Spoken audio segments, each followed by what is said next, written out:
Remember the good old days where life seemed such a breeze and all we had to worry about was what time the dinner bell rang or what we were doing later with our friends? Well, how life has changed over the last 30 years. And of course, we decided to make it easier by deciding to be self-employed as a fencing contractor or start our own business.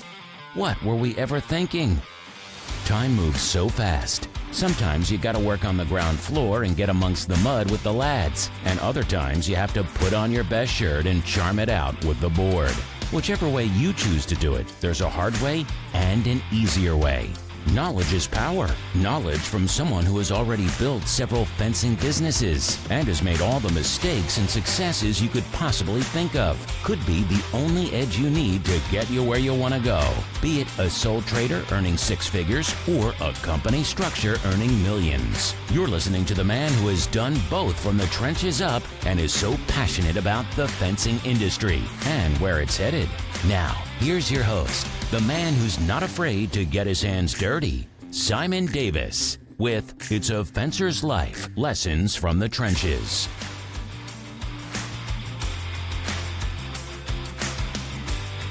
G'day guys. Another episode. Do a couple today and get things sort of out and about. But I wanted to talk to you quickly today about relaunching the engine and rebuilding momentum after burnout. And that's something that is happens quite a lot for a lot of people. They get tired, and let's be real, I haven't done a podcast in 3 months. I know why. There's a couple of reasons why for me that it's become a little bit of a struggle for me to find time to sit down and talk to you guys without any interaction. It's very draining. It becomes quite tiresome trying to find what we want to talk about to you guys when, it's easy to have a conversation with somebody and talk to somebody. But when you're doing it on your own, it's quite easy for me to push it aside and concentrate on something else. And I have had to do that.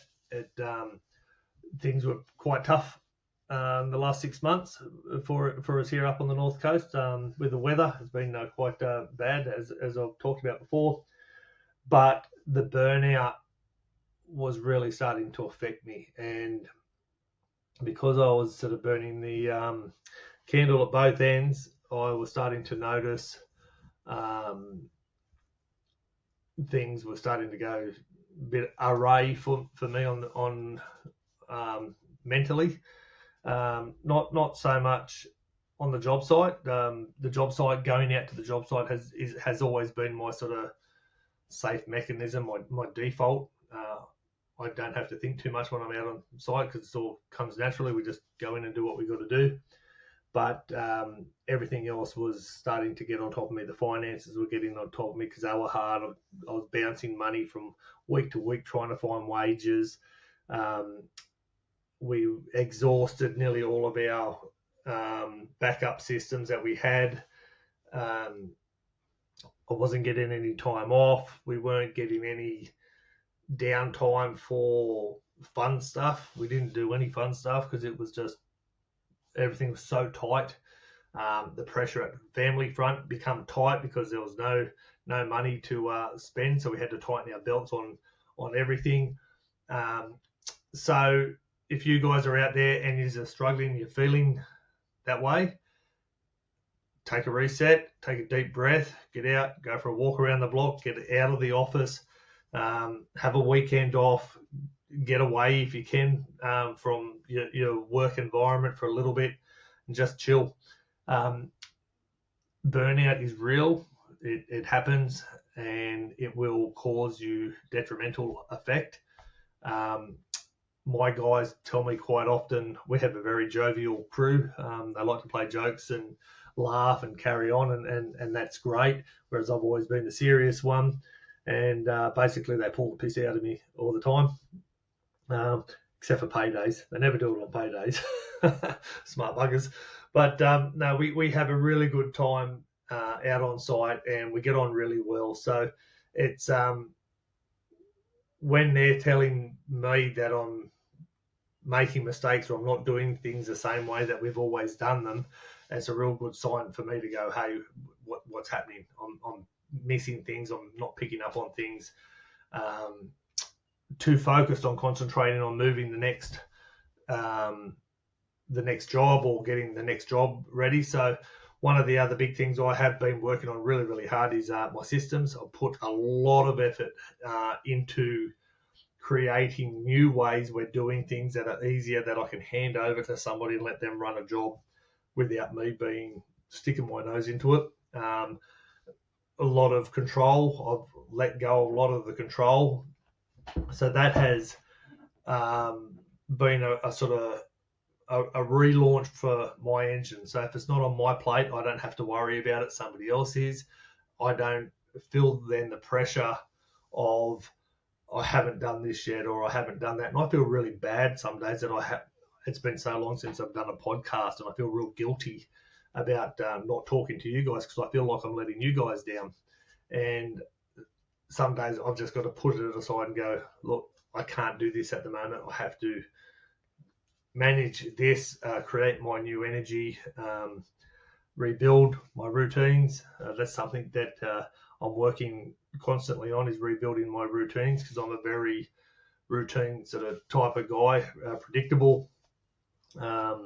So I'm very regimented the way I do things, and when it's not regimented, I sort of freak out a little bit, whether that's my OCD or whatever. But I like things to go according to plan, and when they don't, I get very impatient and freak out a bit. So if you're feeling the same way, guys, take a chill, take a reset, have a think about what's happening. One of the big things I looked at when I was younger was I would run through the jobs to get in and out as quickly as possible. I could control them. Now it's not so much about running through the jobs. The job will be there tomorrow. If you don't finish it today, it'll be there tomorrow. And there's always another job, another opportunity coming around the corner. So if you can't take everything on, you just got to stop and reset. So hope that helps some of you. Definitely sort of been helping me move forward in the business and elevate myself in the business, because it is a very big mind shift that you have to do from working on the tools every day with the boys to then being a leader and being a boss, and doing payroll and invoices and everything else. And I'm really grateful and thankful that I have a really good team of people around me in the office, on the tools. I've got a very good assistant, a very good admin girl as well, and it makes life so much more easier that I can free my plate up a little bit to do the things I like doing. And that's talking to you guys and winning the jobs and chasing the good profitable jobs and making sure we are making profit. So it's all about the profit at the end of the day. This is what why we go to work. Okay, talk to you later. Hope that helps.